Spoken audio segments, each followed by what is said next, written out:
പ്രിയപ്പെട്ട കുട്ടികളെ, units and measurement എന്ന ചാപ്റ്ററിന്റെ മൂന്നാമത്തെ ക്ലാസ്സിലേക്ക് എല്ലാവർക്കും സ്വാഗതം. കഴിഞ്ഞ ക്ലാസ്സിൽ നമ്മൾ measurement of length, mass, time ഈ ഒരു ഭാഗമാണ് ഡിസ്കസ് ചെയ്തത്. ഇന്ന് നമ്മൾ ചാപ്റ്ററിന്റെ മറ്റൊരു ഭാഗത്തിലേക്ക് പ്രവേശിക്കുകയാണ്. Errors in A measurement. സാധാരണ നമുക്കറിയാം, ഫിസിക്സ് എന്ന് പറഞ്ഞു കഴിഞ്ഞാൽ, ഫിസിക്കൽ ക്വാണ്ടിറ്റി എന്ന് പറഞ്ഞു കഴിഞ്ഞാൽ മെഷർ ചെയ്യാൻ പറ്റുന്നതാണ്. The quantities which can be measured, അതിനെയാണ് നമ്മൾ ഫിസിക്കൽ ക്വാണ്ടിറ്റീസ് എന്ന് വിളിക്കുക. അങ്ങനെ നമ്മൾ ഒരു ഫിസിക്കൽ ക്വാണ്ടിറ്റി മെഷർ ചെയ്യുമ്പോൾ ആ മെഷർമെന്റിൽ ഒരു പക്ഷേ എറർ വരാം, അല്ലെ? നമ്മളിപ്പോൾ ഉദാഹരണം പറയാം, നമുക്കൊരു ടേബിളിന്റെ ലെങ്ത് നമുക്ക് മെഷർ ചെയ്യണം. 1.23 ഒരു മീറ്ററും 23 സെന്റിമീറ്ററും 1.23 മീറ്ററുള്ള ഒരു ടേബിള് നമ്മൾ കറക്റ്റ് ആയിട്ട്, അതാണ് അതിന്റെ ലെങ്ത്, നമ്മൾ ഒരാളോട് അളക്കാൻ പറഞ്ഞു. അപ്പൊ അവര് പിന്നെ മീറ്റർ സ്കെയിൽ വെച്ചിട്ട് അളന്നപ്പോ 1.22 എന്ന് കിട്ടിയെന്ന് കരുതുക. 123 സെന്റിമീറ്റർ ഉള്ള ടേബിളാണ്, അവര് മെഷർ ചെയ്തപ്പോ 122 സെന്റിമീറ്റർ എന്നാ കിട്ടിയത്. അങ്ങനെയാണെങ്കിൽ എത്ര എറർ ഉണ്ട്? 1 സെന്റിമീറ്ററിന്റെ എറർ ഉണ്ട്, അല്ലെ? അപ്പോ പിന്നെ അങ്ങനെ എറർ വരാനുള്ള സാധ്യത ഉണ്ട്. പല പല കാരണങ്ങൾ കൊണ്ട് എറർ വരാം. അതാണ് നമുക്ക് അടിയിൽ ഡിസ്കസ് ചെയ്യാനുള്ളത്. അപ്പൊ എറർ എന്ന് പറഞ്ഞാൽ എന്താ? ഒറിജിനൽ വാല്യൂ ഇപ്പൊ 123 ആയിരുന്നു, നമ്മൾ മെഷർ ചെയ്ത വാല്യൂ 122 ആണ്. അത് തമ്മിലെ ഡിഫറൻസ്. അപ്പൊ 123 122 മൈനസ് ചെയ്താൽ 1 സെന്റിമീറ്റർ എന്ന് കിട്ടും. അതാണ് അവിടുത്തെ എറർ, അല്ലെ? അപ്പോ എറർ ഇൻ എ മെഷർമെന്റ് എന്ന് പറഞ്ഞു കഴിഞ്ഞാൽ നമുക്ക് സിമ്പിൾ ആയിട്ട് ഡെഫിനേഷൻ കൊടുക്കാൻ പറ്റും. It is the difference between true value and measured value, അല്ലെ? ട്രൂ വാല്യൂ, ഒറിജിനൽ ആയിട്ടുള്ള വാല്യൂ ഉണ്ടാവും എല്ലാത്തിനും, അതിന് നമ്മൾ മെഷർ ചെയ്ത വാല്യൂ, മെഷേർഡ് വാല്യൂ തമ്മിലുള്ള ഡിഫറൻസിനെയാണ് നമ്മൾ എറർ ഇൻ എ മെഷർമെന്റ് എന്ന് വിളിക്കുക. ഓക്കെ, ഈ എറർ നമുക്ക് രണ്ട് രൂപത്തിൽ ക്ലാസിഫൈ ചെയ്യാൻ പറ്റും. സിസ്റ്റമാറ്റിക് എററും ഉണ്ട്, റാൻഡം എററും ഉണ്ട്. Systematic error, random error. എന്താണ് systematic error? The causes of the systematic errors are known, so that can be minimized. നമുക്ക് ഒരു എറർ, ഇപ്പൊ നമ്മളൊരു മെഷർ ചെയ്തപ്പോൾ അതിൽ എറർ ഉണ്ടായി. ഈ എറർ ഉണ്ടാവാനുള്ള കാരണം എന്താണെന്ന് നമുക്ക് അറിയാമെങ്കിൽ ദ കോസ് എന്ന് പറഞ്ഞാൽ അതിന്റെ കാരണം, the causes of error are known. ഒരു എററിന്റെ കാരണം നമുക്ക് അറിയാന്നുണ്ടെങ്കിൽ അത്ര എററിനെയാണ് സിസ്റ്റമാറ്റിക് എറർ എന്ന് വിളിക്കുക. The causes of the error are known, then they are called systematic error. മാത്രമല്ല, so they can be minimized. അതുകൊണ്ട് തന്നെ നമുക്ക് അത് മിനിമൈസ് ചെയ്യാൻ പറ്റും. കാരണം എന്തുകൊണ്ടാണ് അത് ഉണ്ടായതെന്ന് നമുക്കറിയാം. അപ്പൊ നമുക്കത് ഒഴിവാക്കാൻ പറ്റും, അല്ലെങ്കിൽ അത് കുറക്കാൻ പറ്റും.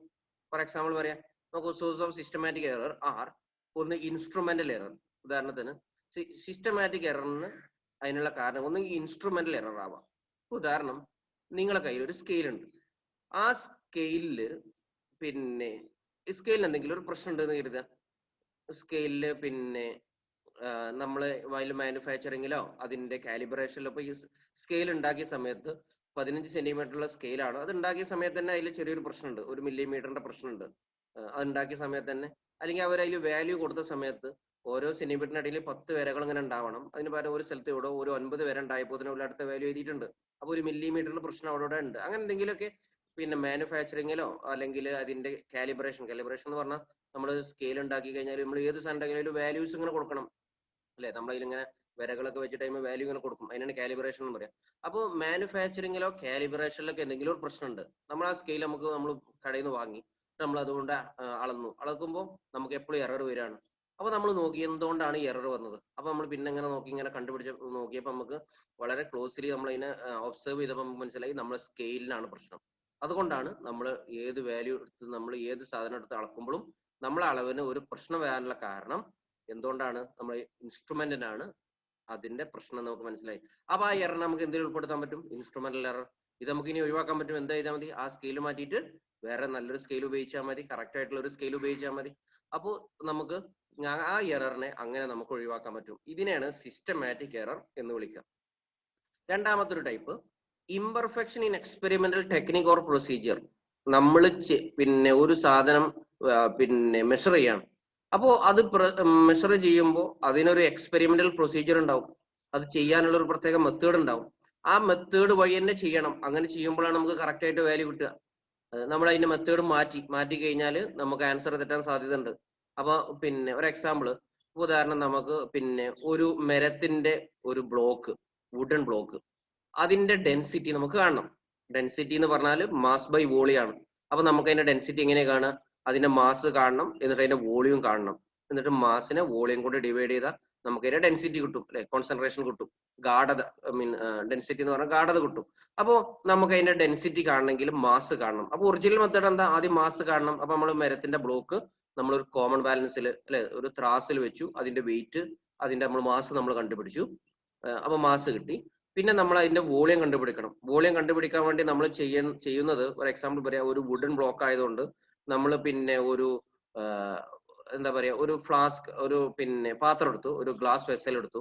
അതിലിങ്ങനെ പിന്നെ വാല്യൂ ഇങ്ങനെ കാണിച്ചിട്ടുണ്ട്, 100 ml 150 110 ml അങ്ങനെ അതിന്റെ വാല്യൂസ് ആ പാത്രത്തിൽ കാണിച്ചിട്ടുണ്ട്. നമ്മൾ അതിൽ വെള്ളം എടുത്തു, ഒരു 100 ml വരെ വെള്ളം എടുത്തു, ഒരു എക്സാമ്പിൾ പറയാം. എന്നിട്ട് നമ്മൾ അതിലേക്ക് ആ ബ്ലോക്ക് ഇറക്കി വെച്ചു.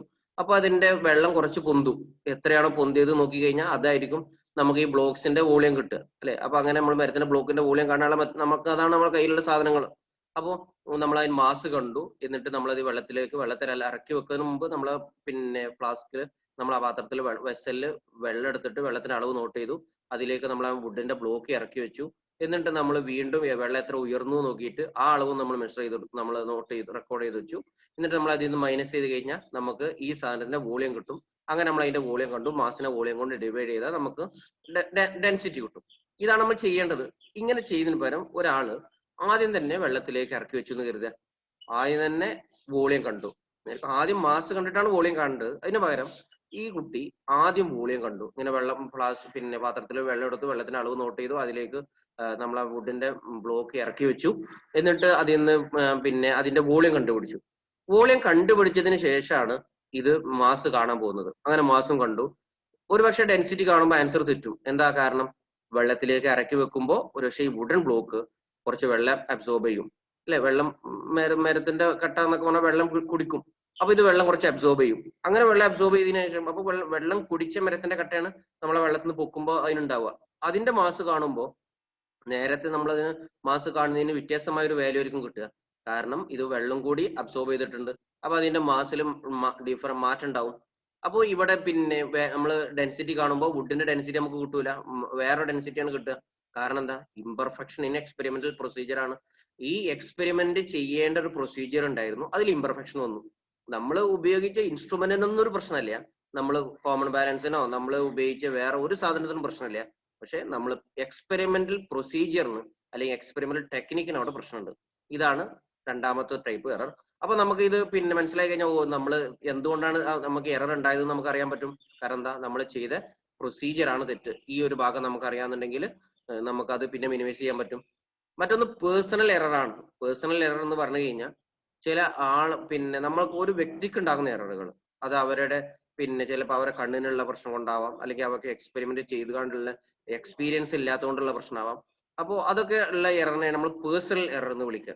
അപ്പോൾ പിന്നെ ഇങ്ങനത്തെ എററൊക്കെ ഈ പേഴ്സണൽ എറർ വരും. അപ്പോൾ നമുക്ക് അത് ഒഴിവാക്കാൻ പറ്റും. ആ പേഴ്സൺ ആണ് പ്രശ്നം എന്ന് മനസ്സിലാക്കി കഴിഞ്ഞാൽ പേഴ്സൺ വേറെ ആൾ കൊണ്ട് ചെയ്യിച്ചാൽ മതി. അപ്പൊ നമുക്ക് കറക്റ്റ് ഒരു ആൻസർ കിട്ടും. അവിടെ ഇൻസ്ട്രുമെന്റിനൊന്നും പ്രശ്നമില്ല, നമ്മൾ ചെയ്ത എക്സ്പെരിമെന്റൽ പ്രൊസീജിയറും പ്രശ്നമില്ല, പക്ഷെ ആൾക്കായിരുന്നു പ്രശ്നം. അയാളെ കണ്ണിനെ ഇപ്പോൾ ഉദാഹരണം പറയാം, സെന്റിമീറ്ററിന്റെ ഇടയിൽ ഇങ്ങനെ മില്ലിമീറ്ററിന്റെ വരകളുണ്ട്, അത് അയാൾക്ക് കാണാൻ കഴിയണില്ല. അപ്പൊ അയാൾ എന്ത് വാല്യൂ അളക്കാൻ പോയി കഴിഞ്ഞാലും ചെറിയ പ്രശ്നങ്ങൾ ഉണ്ടാവും. അത് അയാളുടെ പ്രശ്നം, അത് പേഴ്സണൽ എററിലാണ് വരിക. മറ്റൊന്ന് ലീസ്റ്റ് കൗണ്ട് എറർ ആണ്. ലീസ്റ്റ് കൗണ്ട് എറർ എന്ന് പറഞ്ഞു കഴിഞ്ഞാൽ, ലീസ്റ്റ് കൗണ്ട് എന്ന് പറഞ്ഞാൽ ഒരു ഇൻസ്ട്രുമെന്റ് കൊണ്ട് അളക്കാൻ പറ്റുന്ന ഏറ്റവും ചെറിയ അളവിനെയാണ് നമ്മൾ ലീസ്റ്റ് കൗണ്ട് എന്ന് വിളിക്കുക. ലീസ്റ്റ് കൗണ്ട് അല്ലെ, ചെറിയ അളവ്. അപ്പോ ഒരു പിന്നെ ഇൻസ്ട്രുമെന്റ് കൊണ്ട് അളക്കാൻ പറ്റുന്ന ഏറ്റവും ചെറിയ അളവിന് ദ മിനിമം അല്ലെങ്കിൽ the least measurement that can be taken by an instrument is called least count. അപ്പോ ഉദാഹരണം പറയാം, നിങ്ങളെ കയ്യിലുള്ള സ്കെയില് അല്ലെ 15 സെന്റിമീറ്ററിന്റെ അല്ലെങ്കിൽ 30 സെന്റിമീറ്റർ ഒക്കെ സ്കെയില്, നമ്മൾ സാധാരണ ജിയോമെട്രിക് ബോക്സിലുള്ള സ്കെയില് നമ്മൾ നോക്കുക. അതുകൊണ്ട് നമുക്ക് അളക്കാൻ പറ്റുന്ന ഏറ്റവും ചെറിയ വാല്യൂ എന്താണ്, അതിലെ അളക്കാൻ പറ്റുന്നത് അതിലുള്ള പിന്നെ 15 സെന്റിമീറ്റർ ആണെന്നുണ്ടെങ്കിൽ ഓരോ സെന്റിമീറ്ററിന്റെ ഇടയിൽ ഇങ്ങനെ വര വരച്ചിട്ടുണ്ട് എന്ന് പറഞ്ഞാൽ 1 മില്ലിമീറ്റർ. അപ്പൊ ഏറ്റവും ചെറിയൊരു വാല്യൂ എന്ന് പറഞ്ഞാൽ 1 മില്ലിമീറ്റർ നമുക്ക് അളക്കാൻ പറ്റുക അല്ലെ. ഇപ്പൊ ഉദാഹരണം പറയാൻ, നിങ്ങളോട് പിന്നെ മാത്സിൽ ഒരു ട്രയാങ്കിൾ ഒരു പിന്നെ വരക്കാൻ പറഞ്ഞു, അല്ലെങ്കിൽ ഒരു നമുക്ക് സ്ക്വയർ വരക്കാൻ പറഞ്ഞു. 5.5 സെന്റിമീറ്റർ നീളമുള്ള പിന്നെ ഒരു സ്ക്വയർ ആണ് പിന്നെ നമ്മോട് വരക്കാൻ പറഞ്ഞത്. അങ്ങനെയാണെങ്കിൽ നിങ്ങൾക്ക് സ്കെയിൽ എടുക്കാൻ പറ്റും 5.5. 5.56 വരക്കാൻ പറഞ്ഞാൽ നിങ്ങൾക്ക് കഴിയുമോ? ഇല്ല. ഒന്നെങ്കിൽ 5.5 വരക്കാം, അല്ലെങ്കിൽ 5.6 വരക്കാം. 5.56 എന്നുള്ളത് നമ്മൾ സ്കെയിൽ കൊണ്ട് നമുക്ക് വരക്കാൻ കഴിയില്ല. കാരണം നമ്മൾ സ്കെയിൽ കൊണ്ട് ഏറ്റവും മിനിമം അളക്കാൻ പറ്റും എത്ര, 1 മില്ലിമീറ്റർ ആണ്. 1 മില്ലിമീറ്ററും താഴെയുള്ള സാധനം ഈ സ്കെയിൽ കൊണ്ട് അളക്കാൻ പറ്റില്ല, അതിന് വേറെ ഇൻസ്ട്രുമെന്റ് വേണ്ടി വരും. അപ്പോൾ ഈ ഒരു എല്ലാ ഇൻസ്ട്രുമെന്റും അളക്കാൻ പറ്റുന്ന ഏറ്റവും ചെറിയ അളവുണ്ട്. ആ ചെറിയ അളവിനേക്കാളും നമ്മൾ അളക്കാൻ പോയി കഴിഞ്ഞാൽ എന്തായാലും അവിടെ എറർ വരും. ഈ എററിനെയാണ് ലീസ്റ്റ് കൗണ്ട് എറർ എന്ന് വിളിക്കുക. അത് നമുക്ക് മനസ്സിലാവും എന്തുകൊണ്ടാണ് എറർ വന്നതെന്നുള്ളത്. നമ്മളെ പിന്നെ ഈ ലീസ്റ്റ് കൗണ്ടിനേക്കാളും താഴെയുള്ള വാല്യൂ അളന്നിട്ടാണ്. അപ്പൊ ആ ഇൻസ്ട്രുമെന്റ് മാറ്റിയിട്ട് വേറെ ഇൻസ്ട്രുമെന്റ് അല്ലെങ്കിൽ ആ പിന്നെ നമുക്ക് അളക്കേണ്ട ലീസ്റ്റ് കൗണ്ട് വരുന്ന രൂപത്തിലുള്ള ഇൻസ്ട്രുമെന്റ് ഉപയോഗിച്ചാൽ മതി. അപ്പോൾ ഇതിനെയാണ് നമ്മൾ സിസ്റ്റമാറ്റിക് എറർ എന്ന് വിളിക്കുക. അപ്പോൾ സിസ്റ്റമാറ്റിക് എറർ എന്ന് പറഞ്ഞു കഴിഞ്ഞാൽ ഒരു എററിന്റെ കോസസ്, എന്തുകൊണ്ടാണ് ആ എറർ ഉണ്ടായത് എന്ന് നമുക്ക് അറിയാൻ കഴിയുന്നുണ്ടെങ്കിൽ അത്രയും എററിനെയാണ് സിസ്റ്റമാറ്റിക് എറർ എന്ന് വിളിക്കുക. ഇത് നമുക്ക് ഒഴിവാക്കാൻ പറ്റും. മെയിൻ ആയിട്ടുള്ള സിസ്റ്റമാറ്റിക് എററിന്റെ സോഴ്സുകൾ ഒന്നെങ്കിൽ ഇൻസ്ട്രുമെന്റൽ എറർ, അല്ലെങ്കിൽ imperfection experimental technique or procedure, personal error, least count. അല്ലെ IPL എന്നൊക്കെ ഓർത്ത് വെച്ചാൽ മതി. 2 ആയി ഉണ്ടെന്നേ ഉള്ളൂ. അല്ലെ ഇൻസ്ട്രുമെന്റലും ഇംപെർഫെക്ഷനിലും ആയി ഉണ്ട്. പിന്നെ പേഴ്സണൽ എറർ ഉണ്ട്, ലീസ്റ്റ് കൗണ്ട് എറർ ഉണ്ട്. IPL ഒക്കെ ആളുണ്ടാവും അല്ലെ. ഓക്കെ, അപ്പൊ റാൻഡം എറർ അടുത്തത് നമുക്കൊന്ന് പറയാനുള്ളത് റാൻഡം. നോക്കൂ, റാൻഡം എറർ എന്ന് പറഞ്ഞാൽ their causes are unknown. നമുക്ക് കാരണം അറിയാത്ത, എന്തുകൊണ്ടാണ് എറർ ഉണ്ടായത്, ഇങ്ങനെ കാരണം അറിയാത്ത എററിനെയാണ് നമ്മൾ റാൻഡം എറർ എന്ന് വിളിക്കുക. ദേ ഒക്കർ ഇറഗുലർലി, അതെന്തായാലും ആ എററുകൾ ഇങ്ങനെ വെറുതെ ഉണ്ടായിക്കൊണ്ടേയിരിക്കും. These errors arises due to the unpredictable fluctuation in experimental condition. എന്തുകൊണ്ടാണ് ഇത് ഉണ്ടായത് എന്ന് നമുക്ക് പറയാൻ പറ്റില്ല. അൺപ്രഡിക്റ്റബിൾ ഫ്ലക്ച്വേഷൻ എന്ന് പറഞ്ഞാൽ അത്ര ഒന്നും പ്രശ്നമാക്കണ്ട. റാൻഡം എറർ എന്ന് പറഞ്ഞാൽ അത്ര ഓർത്തുവെച്ചാൽ മതി. കോസസ് അൺനോൺ, നമുക്ക് കാരണം അറിയാത്തത് പിന്നെ എററുകളെയാണ് റാൻഡം എറർ എന്ന് വിളിക്കുക. ഇപ്പൊ നമ്മൾ ഒരു ടേബിളിന്റെ നീളം അളക്കാൻ പറഞ്ഞു. ചിലപ്പോൾ ഒരു പ്രാവശ്യം അളക്കുമ്പോൾ നമുക്ക് 1.22 സെന്റിമീറ്റർ കിട്ടും. പിന്നെ ഒന്നുകൂടി അളന്നപ്പോൾ നമുക്ക് 1.23 സെന്റിമീറ്റർ എന്ന് കിട്ടിയിട്ടുണ്ടാവും. ചിലപ്പോൾ പിന്നെ അളന്നപ്പോൾ 1.23 തന്നെ പിന്നെയും കിട്ടിയിട്ടുണ്ടാവും. പിന്നെ അളന്നപ്പോൾ 1.22 കിട്ടിയിട്ടുണ്ടാവും, 2.4 ഇങ്ങനെ കിട്ടിയിട്ടുണ്ടാവും. അപ്പൊ ഒക്കെ നമ്മളെ പിന്നെ ചെയ്യുന്ന മെത്തേഡ് പ്രശ്നമില്ല, ആൾക്ക് പ്രശ്നമില്ല, ഇൻസ്ട്രുമെന്റ് ഒന്നും പ്രശ്നമില്ല. പക്ഷെ എന്നാലും ചിലപ്പോൾ ചെയ്യുമ്പോൾ ചെറിയ വാല്യൂസിൽ ഇങ്ങനെ മാറ്റങ്ങൾ വരാനുള്ള സാധ്യത ഉണ്ട്. ഈ എററിനെയാണ് റാൻഡം എറർ എന്ന് വിളിക്കുന്നത്. ഇത് എന്തായാലും നമ്മളൊരു മെഷർമെന്റിൽ ഉണ്ടാവും. ഇത് നമുക്ക് ഒഴിവാക്കാൻ പറ്റൂല. ഒഴിവാക്കിയാലും അത് പിന്നെ എത്ര നമ്മൾ ഒഴിവാക്കാൻ ശ്രമിച്ചാലും ഇങ്ങനെ ചെറിയ എററുകൾ ചിലപ്പോൾ വന്നുകൊണ്ടിരിക്കും. ഈ എററിനെയാണ് റാൻഡം എറർ എന്ന് വിളിക്കുന്നത്. It can be minimised by repeating the experiment a large number of times and taking mean of all observation. പിന്നെ നമുക്ക് എന്താ ചെയ്യാൻ പറ്റുക, ഇങ്ങനെ വരുമ്പോൾ ഇപ്പൊ നമുക്കൊരു ടേബിളിന്റെ നീളം കൂടെ അളക്കാൻ പറഞ്ഞു. അപ്പൊ നിങ്ങൾ ആദ്യം വന്നപ്പോൾ 1.22 എന്ന് കിട്ടി, പിന്നെ ഒരാൾ വന്നപ്പോൾ 1.23 എന്ന് കിട്ടി, പിന്നെ ഒരാൾ വന്ന് വീണ്ടും 1.22 കിട്ടി, പിന്നെ അളന്നപ്പോൾ 1.24 കിട്ടി, പിന്നെ 1.23 കിട്ടി. ഇങ്ങനെ ഒരു 5, 6 അല്ലെങ്കിൽ 8, 10 പ്രാവശ്യങ്ങൾ എക്സ്പെരിമെന്റ് ചെയ്യുക.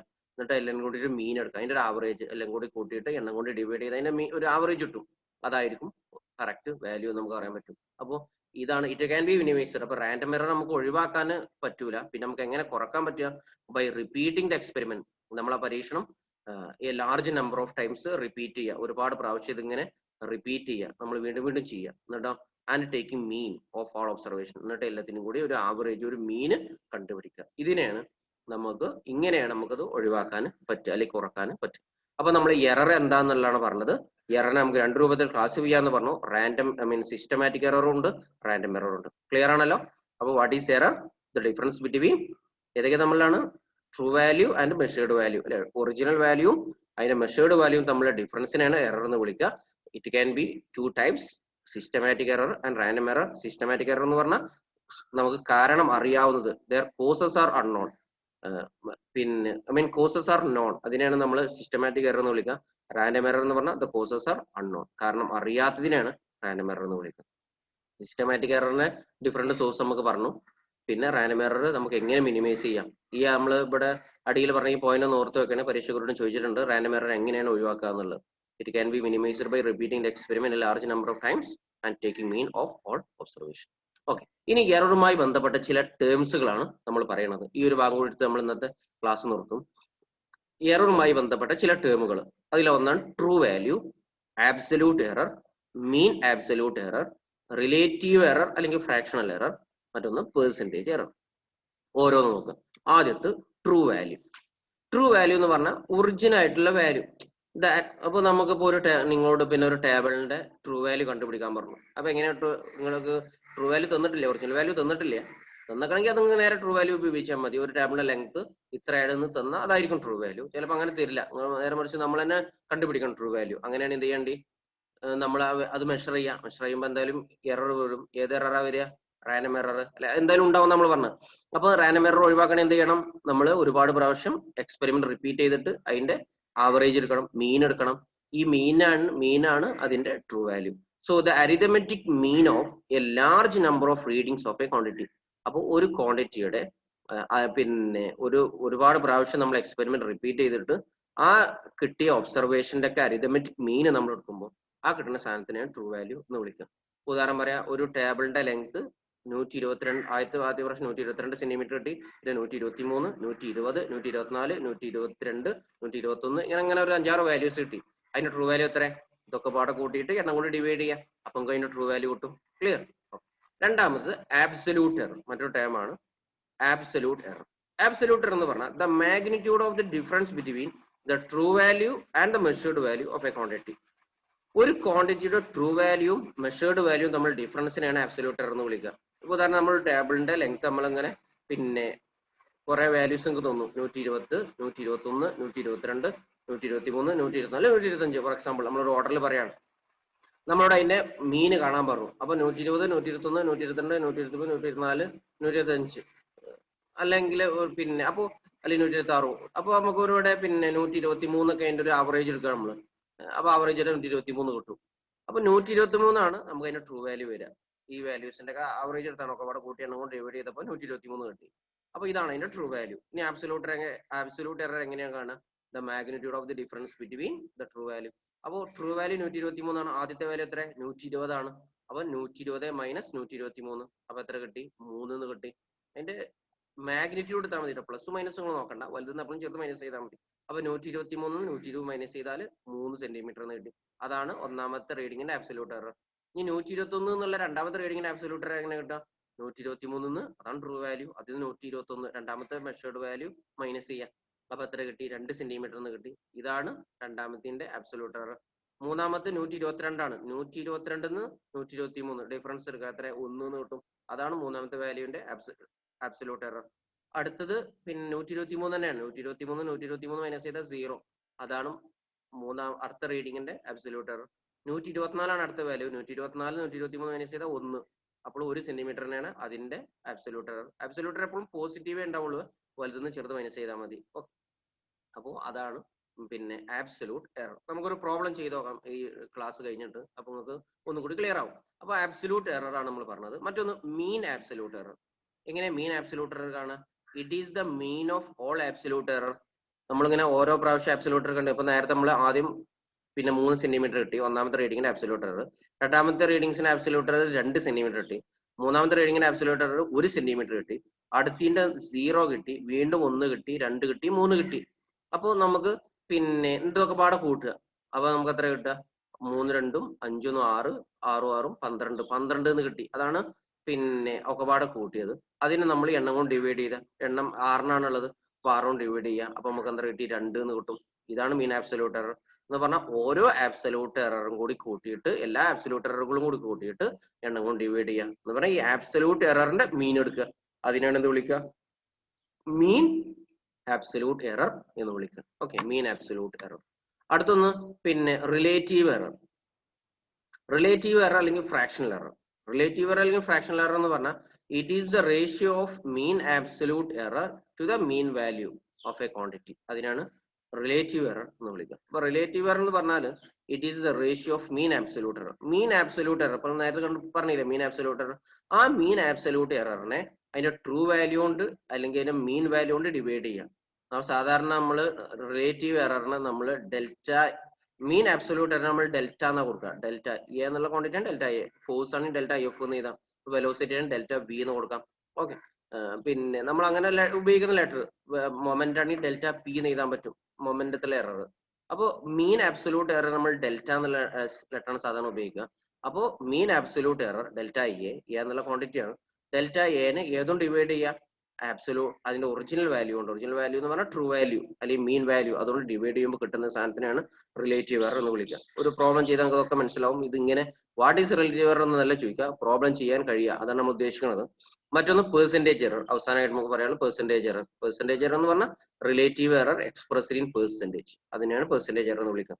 ഡെൽറ്റ എ ബൈ എനെ 100 കൊണ്ട് മൾട്ടിപ്ലൈ ചെയ്യുക. അപ്പൊ നമുക്ക് റിലേറ്റീവ് എറർ കിട്ടിയിട്ടുണ്ടാവും, അതിനെ 100 കൊണ്ട് മൾട്ടിപ്ലൈ ചെയ്താൽ കിട്ടുന്ന സാധനത്തിനാണ് പെർസെന്റേജ് എറർ എന്ന് വിളിക്കുക. അപ്പോൾ നമ്മൾ ഒരു സാധാരണഗതിയിൽ എററുമായി ബന്ധപ്പെട്ട ചില ടേംസുകളാണ് ഇവിടെ പറഞ്ഞത്. അപ്പൊ പരീക്ഷയ്ക്ക് ഇതേപോലെ ഒരു ചോദ്യം വേണമെങ്കിൽ വരാം. ഒരു പിന്നെ വാല്യൂസ് ഒക്കെ തന്നിട്ട് അതിന്റെ റിലേറ്റീവ് എറർ കാണാനോ പെർസെന്റേജ് എറർ കാണാനോ മീൻ ആബ്സല്യൂട്ട് എറർ കാണാനോ ഇങ്ങനെ വേണമെങ്കിൽ ചോദ്യങ്ങൾ വരാം. അപ്പൊ നമുക്കിത് ചെയ്യാൻ കഴിയണം. അപ്പോൾ ഇന്നത്തെ ക്ലാസ് തിയറി നന്നാക്കി മനസ്സിലാക്കി വെക്കുക. പ്രോബ്ലം ഇന്ന് നമ്മൾ ക്ലാസ് കഴിഞ്ഞതിന് ശേഷം ഞാൻ നിങ്ങൾക്ക് പിന്നെ ഡിസ്കഷന് വേണ്ടിയിട്ട് തരുന്നതായിരിക്കും. എല്ലാവരും നന്നായിട്ട് പഠിക്കുക. സംശയങ്ങൾ എന്തെങ്കിലും ഈ ഭാഗത്തുണ്ടെങ്കിൽ ചോദിക്കുക.